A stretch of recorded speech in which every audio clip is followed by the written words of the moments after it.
Americans are still reeling in the aftermath of Hurricane Helene with more hurricanes on the way. Is the Biden-Harris administration doing anything to help victims of the storm? Are they the cause of the storm? You heard me right. Let's talk about it in episode 51. I'm Blake Watson, and this is We the Free.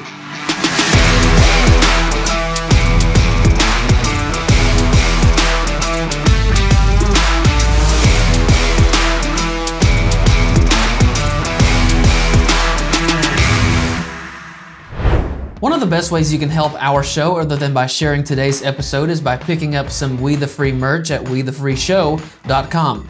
You can be the salt and light you were meant to be by wearing the Salt and Light shirt, or by sipping your coffee from the Salt and Light mug, or you can sport the God Bless America shirt and the We the Free crest tee. We've got stickers and a Smells Like Freedom candle, so check out our merch today at wethefreeshow.com. Shortly after the time of Christ, in AD 64, a massive fire destroyed much of Rome. No one knows for sure what caused the fire, but it began in one of the poorest areas of Rome, a district around Circus Maximus, which was a racetrack and an entertainment venue. The homes and shops there were destroyed as the fire pushed north, affecting most of the Roman districts, totally destroying 3 of them. The fire burned for a week. Thieves took advantage of the chaos to steal and loot homes and other merchant shops. Hundreds died, and thousands were left homeless. Nero ruled the empire at the time.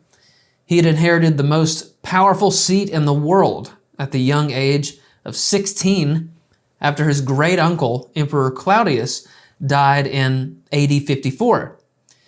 For the first stretch of his reign, Nero was heavily influenced and guided by his mother, his tutor, which was Seneca, the great Stoic philosopher, and a Praetorian prefect named Burrus. It was obvious that these 3 figures were like a sort of cabal directing the emperor, because after Burrus died and he allegedly took out his own mother, Nero became like a tyrant.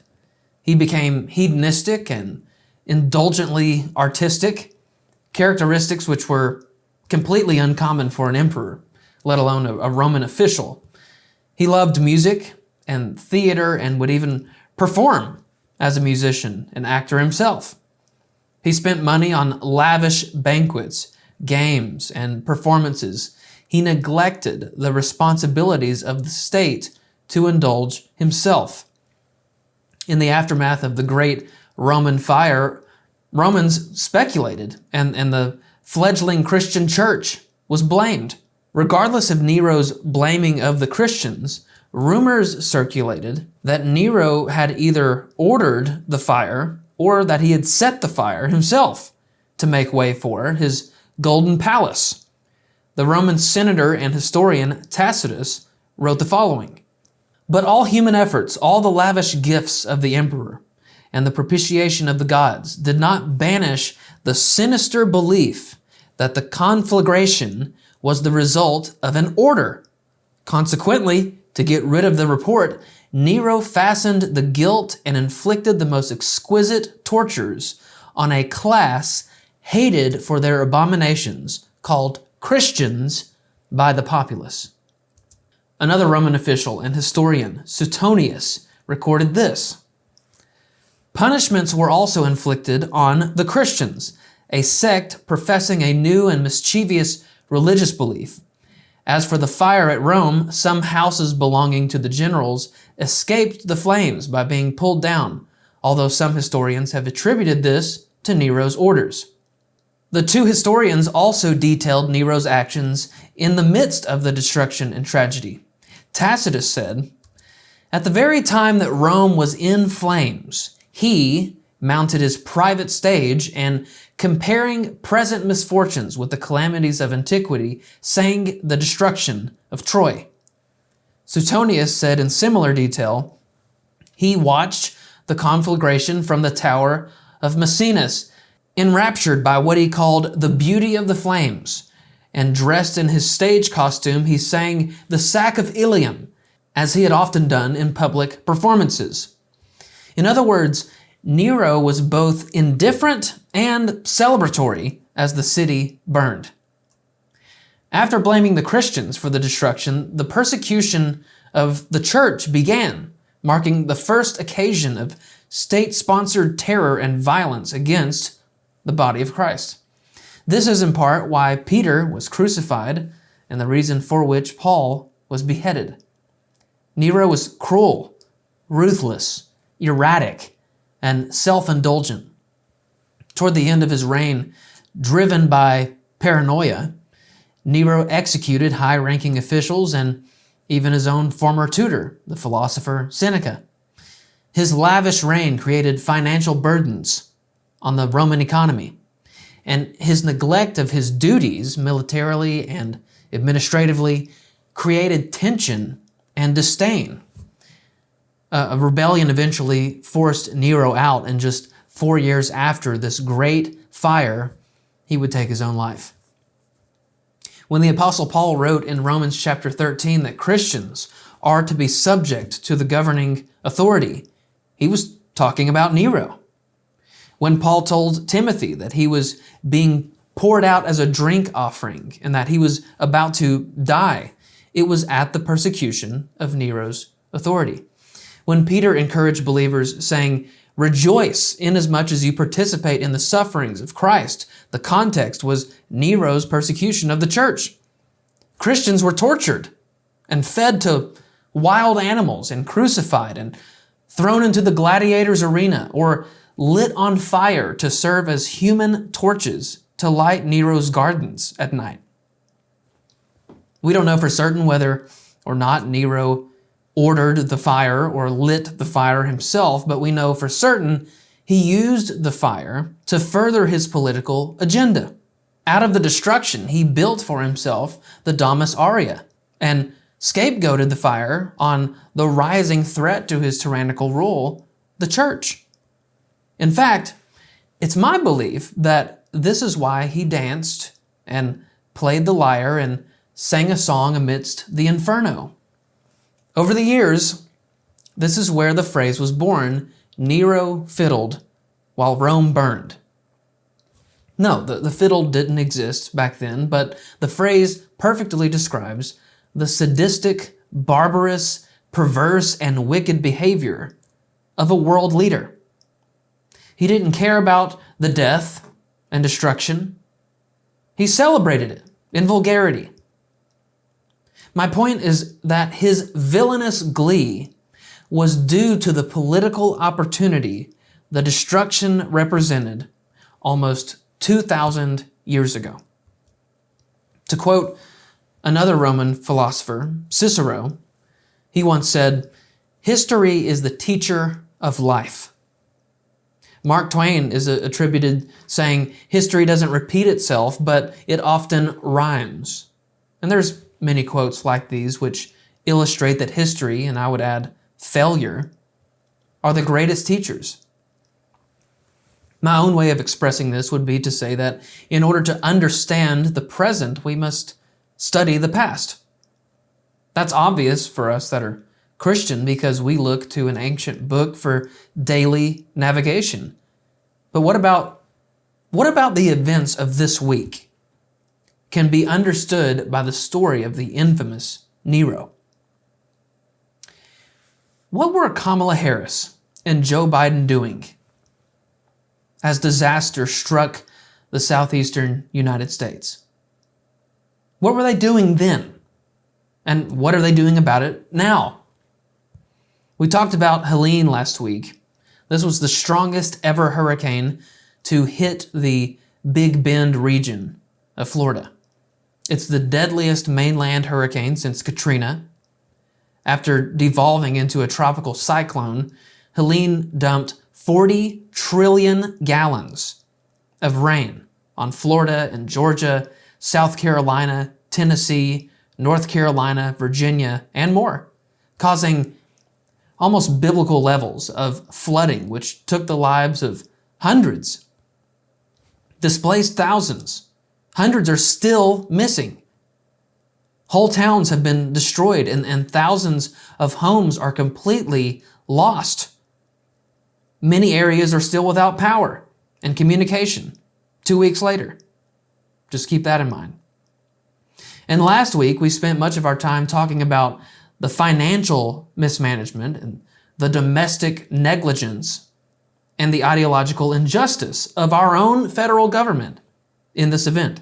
Go back and listen to episode 50 if you want to learn about the severe absence and lack of support from our national government, the prioritization of non-citizens and foreign nations over our own, and the fallout of leftist ideology and politics in the aftermath of Helene. But now, the story continues. Joe Biden has taken more than 500 vacation days since he's been in office. It's getting close to 550. Just for perspective, it would take most of us half our lives to take that much time off. It would take me 50 years to enjoy that much vacation time. But Joe Biden has taken over a year of his presidency off to work on his tan at the beach.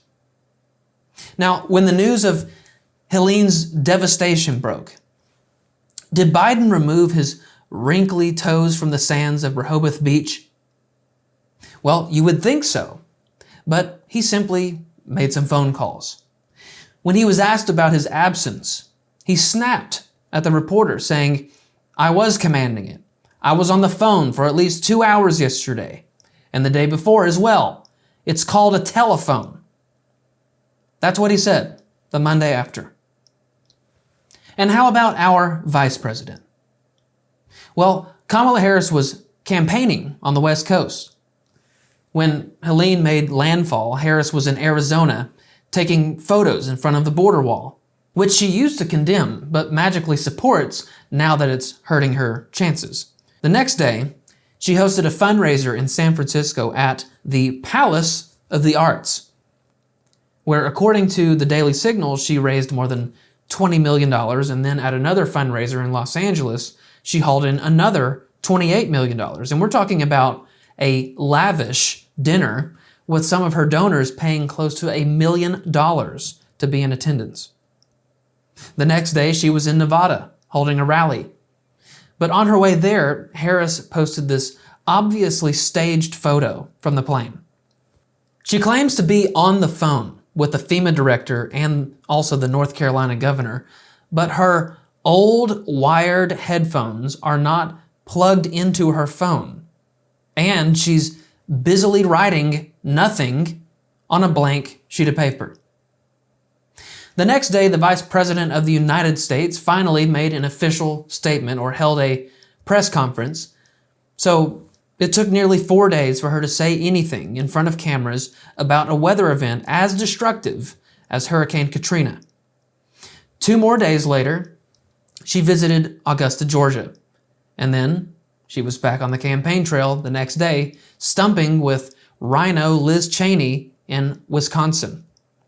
On Friday, she was campaigning in Detroit, and then Flint, Michigan.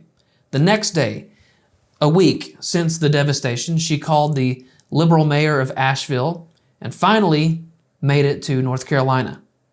What did she do there?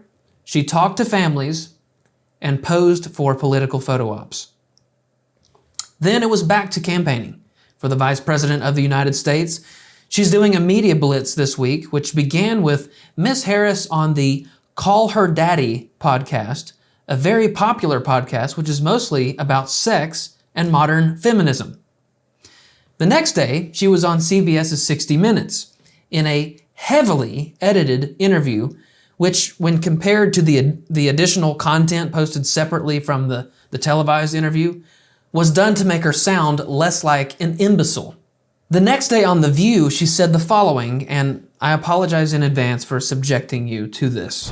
Kamala, and I'm calling you Kamala because for all of those who are mispronouncing it, I want you all to know how to say it. There you go.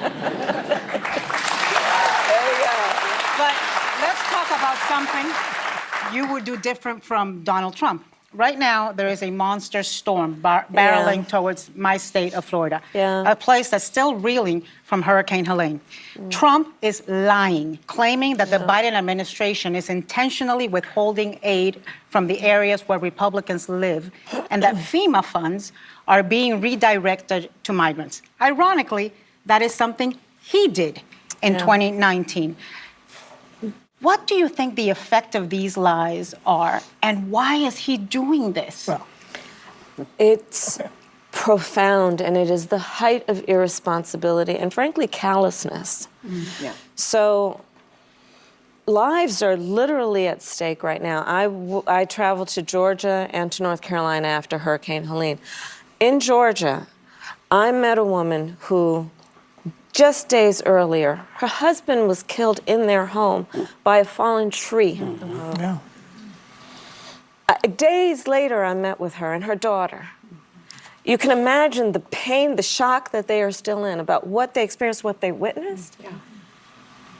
I mean, we're talking about real human beings and their lives, and them losing everything.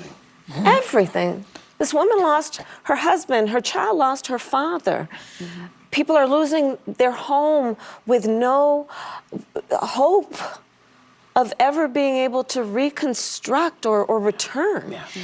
And the idea that somebody would be playing political games for the sake of himself, but this is so consistent about Donald Trump. He puts himself before the needs of others. I fear that he really lacks empathy on a very basic level to care about the suffering of other people and then understand the role of a leader is not to beat people down, it's to lift people up. Absolutely. Especially in a time of crisis.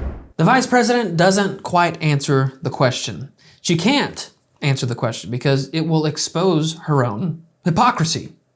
She said, he puts himself before the needs of others. I fear that he really lacks empathy on a very basic level to care about the suffering of other people and understand the role of a leader is not to beat people down, it's to lift people up, especially in a time of crisis. Well, everything she said is true about herself. And the people on the ground in Tennessee and North Carolina, Georgia, and Florida would agree. She's the one who lacks empathy. She doesn't care about the suffering of others.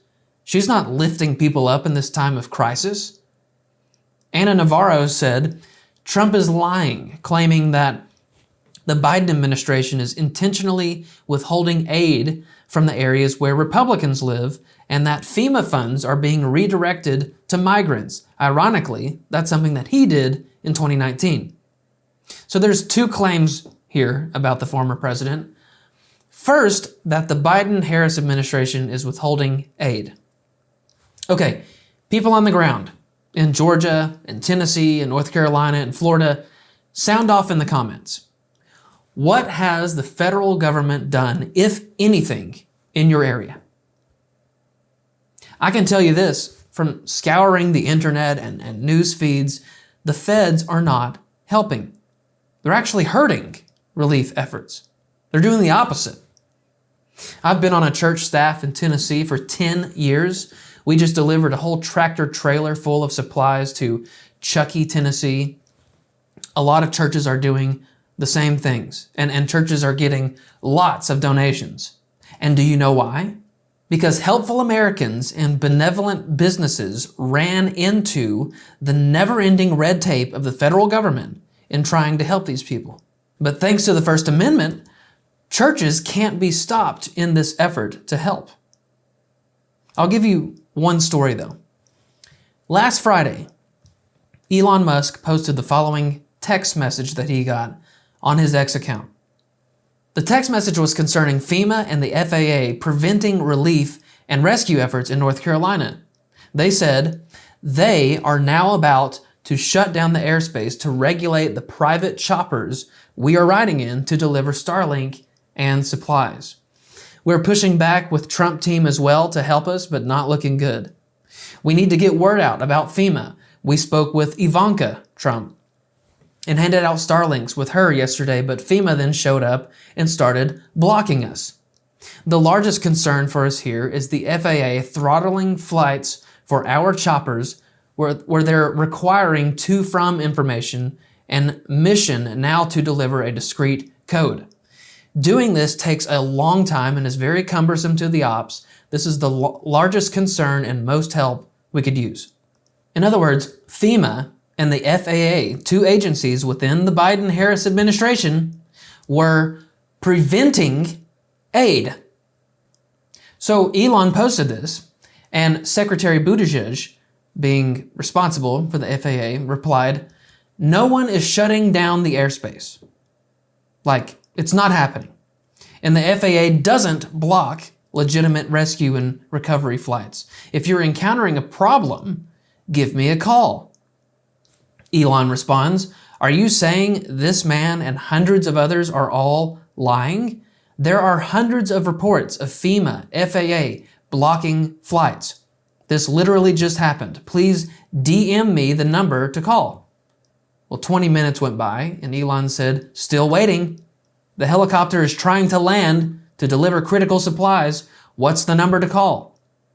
And then 10 minutes later, Elon confirmed that he did finally receive a call, adding, "Hopefully we can resolve this soon." Then, 6 hours after the original post, Elon publicly thanked the Transportation Secretary, saying, "Thanks for helping simplify the FAA NOTAM, notice to airmen. Support flights are now underway. Much appreciated." There are countless stories that I could show you. Here's one from Blaze Media. They interviewed a man who works at a private helicopter business out of Nashville, Tennessee. Here's what he had to say about the situation. All right, sir, can I have your name, please? John H. Kiner III. And what are you doing here? I'm a pilot for my own Aerolux Aviation out of Nashville, Tennessee with a couple other guys. And we're here to help all the people that are stranded after the storm. I can race it up here if you want. Just basically, we're in Nashville, Tennessee, saw the news of what was going on, and we decided, let's go help. And what has been your experience? Because there's been a lot of outrage and a lot of questions about the federal government's response. With you being here on the ground and in the air, Yes. what has been your takeaway from how they've handled this disaster? Well, there is a complete and utter lack of federal government response. We think whoever's in charge right now flew by yesterday through the TFR. I've seen nobody on the ground. Ivanka Trump came yesterday, talked to us. Elon Musk guy's been here talking to us. Glenn Beck is here now talking to us. Have seen no one from the federal government to help out at all. Nobody. And what do you think about that? To be honest, it just pisses me off. This is our country. We should be being taken care of priority one instead of all the other countries. It enrages everybody here. 90% of us, there's about 100 to 150 volunteers here at this site. 90% of us are retired military. And it just pisses us off because we sweat blood, sweat and tears for this country, and they don't give back whatsoever. And so what are some of the successes that you guys have been doing and that you've seen through this volunteer operation? Oh, yeah. So we have multiple entities. Some of the guys live here in this town. We came from Nashville, Tennessee. There's guys from Texas. Everybody comes here. We've consolidated here. Everybody is starting to work together really, really well. Hundreds of thousands of pounds of water, fuel, oxygen, medicine, insulin, all that stuff we have been taking to people's houses and delivering to them. And what's the one thing that you want the rest of the country to know about what's happening here? To be 100% honest, the rest of the country, I want them to know normal, everyday Americans make the difference. Don't depend on the federal government. They're not here to help you. I'm going to further illustrate the truth in Trump's claim about the prevention of aid in just a moment, but I want to address the other claim Ana Navarro made about President Trump's alleged lies. She also said that FEMA funds are being redirected to migrants. Ironically, that's something Trump did in 2019. This is misleading, totally misleading, which we've seen a lot of in this campaign and election cycle. In 2019, Trump's administration redirected $155 million from FEMA to support the immigration enforcement system for detention facilities and transportation. So you see what they did on The View? The Biden-Harris administration, they have used $1 billion FEMA dollars to house migrants, to house them. The Trump administration used $155 million to aid in the enforcement of immigration laws. On that note, liberals don't seem to be, intelligent enough to understand the problem that we have with this whole situation. So let me try again. It's really simple, and I'll say it slow for you. Americans are the most giving people on the planet. Show me anyone who's more giving than the United States. That comes from our Judeo-Christian roots. However, when the giving and benevolence reaches a point of self-deprecation, that's when problems start to arise. This is what we mean by America first. Do we want to be the best in the world? Of course we do. That's not what we're talking about. It's talking about taking care of our needs first, before taking care of anyone else. That is biblical and it is logical. The illustration that I always use is that of the oxygen mask on an airplane. If you don't first apply your oxygen mask in an effort to help others, you'll learn soon enough that you've misprioritized. Listen to Paul's words to Timothy in 1 Timothy 5:8. If anyone does not provide for his own, and especially for those of his household, he has denied the faith and is worse than an unbeliever. This principle is even reflected in the commandment of Leviticus 19:18, Mark 12:31, and Matthew 22:39, which all say to love your neighbor as yourself. You can see the balance in all three of those verses. Americans do an unbelievable job of this. And you're seeing it right now, all over the southeastern United States. I would estimate, based on everything that I've seen and heard, that regular, everyday Americans, private citizens, are doing it at least 90% of the recovery and relief work. So don't lecture me about being compassionate, all right? That's the first thing that you need to know. Secondly, I saw a bunch of leftists mocking us for saying that our complaints about support from the government was an endorsement of socialism. You only think that, like that's your thought process, because you are a fool. When we see that these people who have lost everything are getting $750, totaling to less than $250,000, less than $250,000, and compare it to the $1 billion given to people domestically who are not Americans. And, the Ukrainian government being given $175 billion, that's where the problem for us lies. It's not about the amount, and it's not about us not helping others. It's about our own government using our money for us last and others first. They made matters worse on this issue last week. As you know, Israel is systematically taking out every single one of their enemies in the Middle East right now. One of their enemies is the Iranian-sponsored terror group in Lebanon called Hezbollah. Hezbollah has relentlessly fired rockets into Israel and habitually threatens the country and her citizens. So, currently, Israel is stomping them into the sand.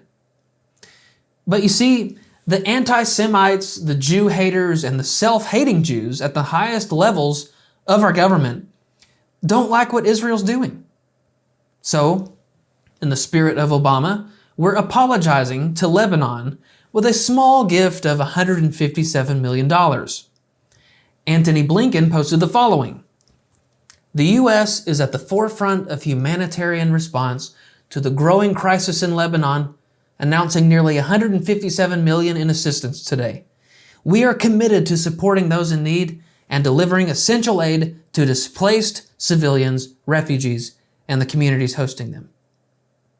He said this last Friday when hundreds of people still have not been found in the aftermath of Helene. And oh yeah, 3 days before the 1-year anniversary of October 7th, from which there are still nearly 100 hostages being held captive by Hamas, another one of Iran's terror proxy groups. Liberals and leftists, Americans all over the Southeast feel like the bottom priority of the government they fund. And the truth is, at the end of the day, we don't care that you're not helping because our churches, neighbors, families, and friends are helping. What bothers us is that you're pretending like you're the hero when you're actually the villain. Speaking of the villain, let's get back to Kamala's schedule. So she did The View, and there's plenty more there that we could talk about, but I don't want to get too deep into the weeds. The next day, October 8th, she went on the gross dinosaur show, the Howard Stern show, for an interview. That night, she was on Stephen Colbert's show, and I want you to see a moment from that. Watch. But elections, I think, are won on vibes because one of the old saws is they just want somebody they can have a beer with. Uh-huh. So would you like to have a beer with me so I can tell people what that's like? Okay. This was...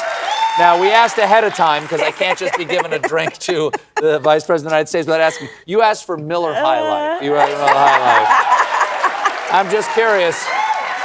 Okay, the last time I had beer was at a baseball game with Doug. So cheers. There cheers. You go. There you go.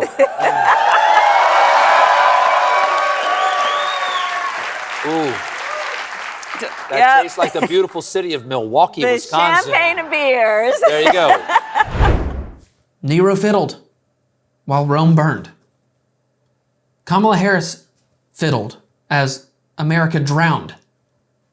In similar fashion to the Roman tyrant, Kamala has been nearly unburdened by what has been the hierarchy in Washington.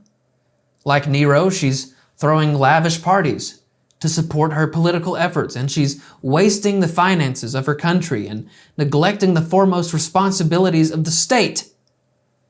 Now, a tragedy has taken place, and a sadistic Harris dances from stage to stage as if there were no tragedy at all. On one stage, she blamed her political rival, just like Nero blamed the Christians for the Great Fire. But why? Why? There are 7 swing states in this election: Arizona, Georgia, Michigan, Nevada, North Carolina, Pennsylvania, and Wisconsin. They're called swing states because they have the electoral ability to swing the election one way or the other. 2 of those states have been hammered by Helene: Georgia and North Carolina. Have you seen Kamala Harris in Tennessee over the last 2 weeks? No, you saw her in Georgia and North Carolina. But what is she actually doing? Listen to me really closely. They could be saving the day. They could be the hero right now. But they're not. They could use all of the power, the authority that is vested in them of the federal government to help find those who remain missing, to rebuild the infrastructure there immediately, and potentially gain political support. But they're not. Why not? Well, take a look at this headline from Politico. And this is a liberal media outlet from October 4th. Here's the headline: Helene hit Trump strongholds in Georgia and North Carolina. It could swing the election. Now here's what they wrote in the article. Hurricane Helene hit especially hard in heavily Republican areas of Georgia and North Carolina, a fact that could work to Donald Trump's disadvantage in the two swing states. Research has shown that major disasters can influence both voter turnout and voter preference, and Helene has pushed this contest into novel territory. It's the first catastrophic event in U.S. history to hit two critical swing states within 6 weeks of a presidential election. The challenge for Trump, the parts of western North Carolina and eastern Georgia that were flooded by the monster storm, are largely Republican. In 2020, he won 61% of the vote in North Carolina counties that were declared a disaster after Helene. He won 54% of the vote in Georgia's disaster counties. Both Trump and Vice President Kamala Harris this week visited Georgia, a state that President Joe Biden won by just 11,779 votes in 2020. Georgia and North Carolina each have 16 electoral votes, and polls show that Trump is leading Harris by about 1 percentage point in each state, well within the margin of error. Now, both states face crucial decisions in the next few days about how to help people register and vote after massive flooding ripped away roads, shuttered towns, and dispersed residents. Those include whether to extend next week's voter registration deadlines, grant more time for voters to cast absentee ballots, and set up new polling places in areas where floods destroyed roads. State records show that nearly 40,000 absentee ballots were mailed to voters in the 25 North Carolina counties that were declared a disaster following Helene. Fewer than 1,000 have been returned. Perhaps Nero fiddled because of the opportunity the destruction presented. He got to build a golden palace. He got to systematically persecute the Christians. Perhaps Kamala's obvious inaction and attention to the campaign limelight is because it's politically advantageous. Why is the federal government failing in the aftermath of Helene? Because they want to.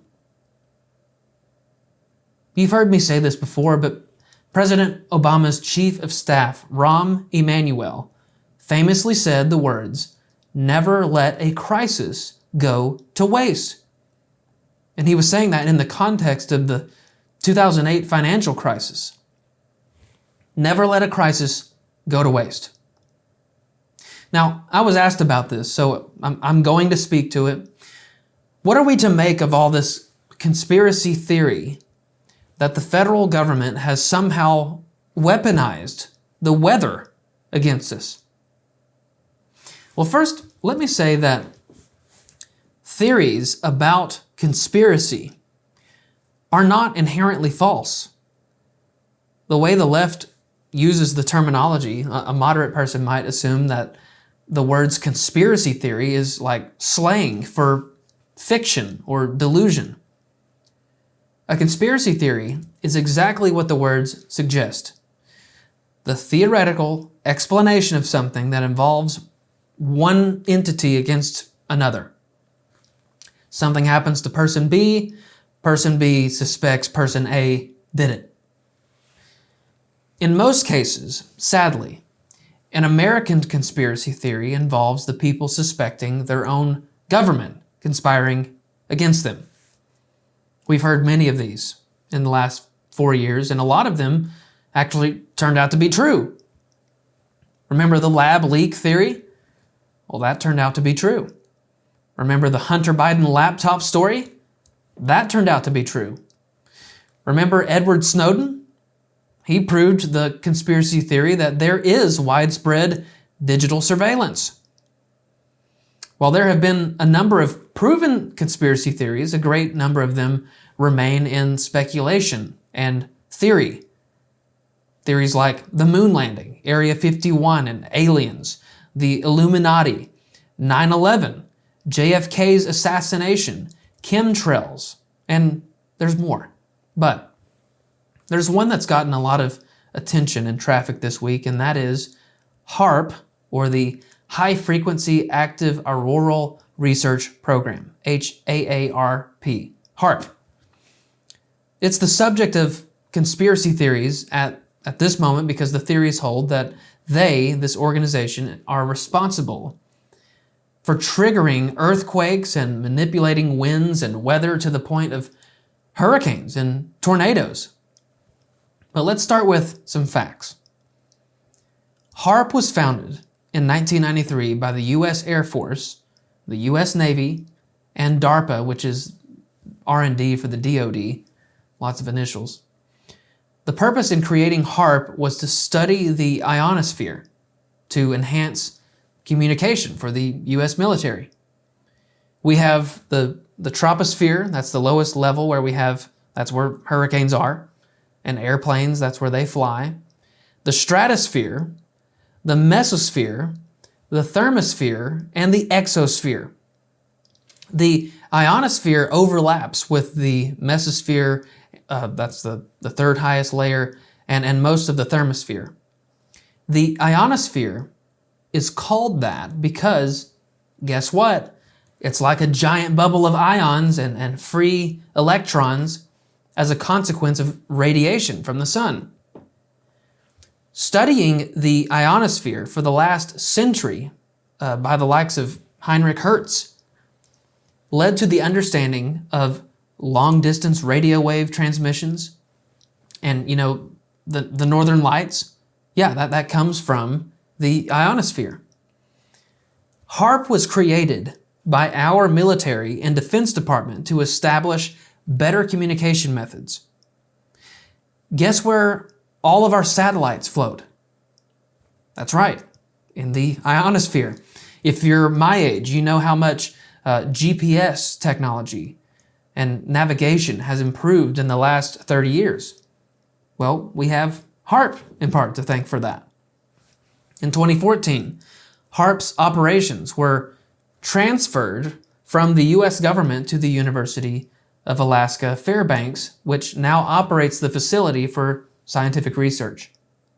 The project is no longer military funded and is primarily supported by universities and other research institutions focusing on atmospheric science.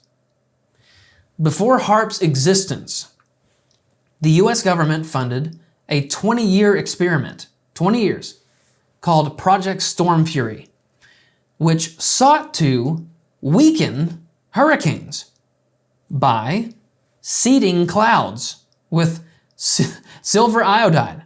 Now, let's pause there a second because I could hear some of you asking, what is cloud seeding?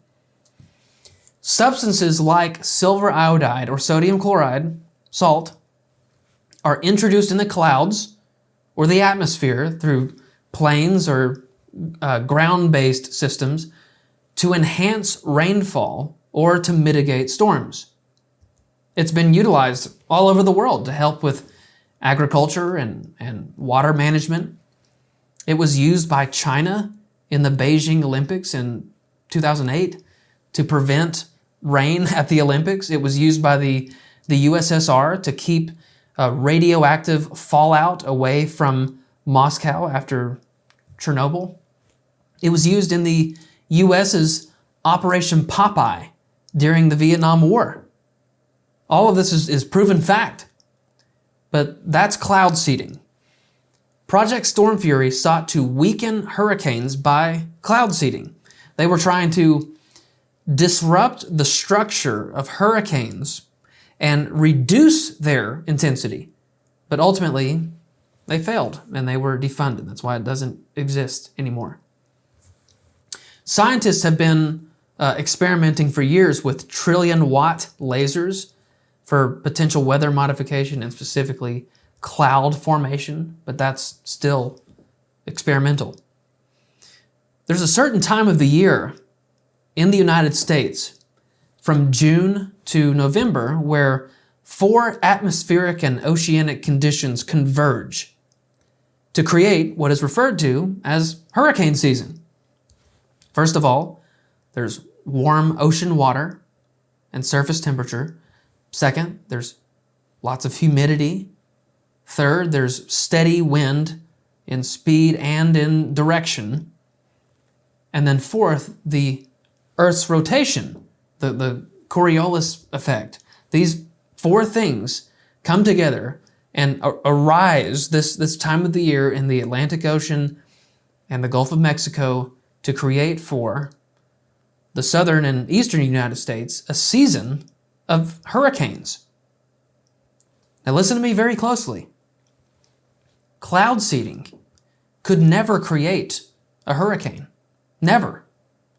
It lacks the power and scale to influence the creation or development of Earth's most powerful storms. That's my scientific refutation of the theory, but let's say that it's totally plausible. Let's say that it can happen. Yes, let's say the government has the power to create natural disasters, or at least direct them. And let's say that Helene was a product of that pursuit. Does it make sense politically? Well, if you buy the story from Politico, then yes. They concocted a hurricane and directed it toward two battleground states to take out support for President Trump. If that were true, what would Donald Trump be doing right now? Now that we're just 26 days away from the election. Think about it. With Hurricane Katrina, the worst hurricane prior to Helene, President Bush's approval rating plummeted to the lowest level of his presidency. Now, one last thing that I'll say on this. A minority of Americans think that they are governed by a cabal of evil geniuses with such capabilities as these. But the truth is that we are governed by a bunch of idiots. The government is desperately stupid. These are just people who wanted power. They wanted fame and power. They don't know anything. They have no common sense. So trust me when I say that we give them way too much credit. They have trouble opening an umbrella, much less creating a rain cloud. With that said, Florida is being pummeled by Hurricane Milton right now, with more on the way. Pray for those Floridians, and if you can donate to a local church like mine, who is actively doing something to help our fellow Americans buried under the literal or figurative weight of the storm because Kamala Harris and Joe Biden are fiddling with America underwater. Well, that's going to do it for me. What will it be next time? We'll see. Now, go be that salt and light you were meant to be, and we'll see you next time on We the Free. Thanks for watching today. Listen, I want to make sure that you stay informed on the news and the biblical response to it. So do yourself and us a favor and hit the subscribe button before you go. And then we would love for you to go check out WeTheFreeShow.com to grab yourself some merch to spread the word about We the Free. And we're also going to put a video on screen that we think you'll like. Now, go and be that salt and light, and we'll see you next time.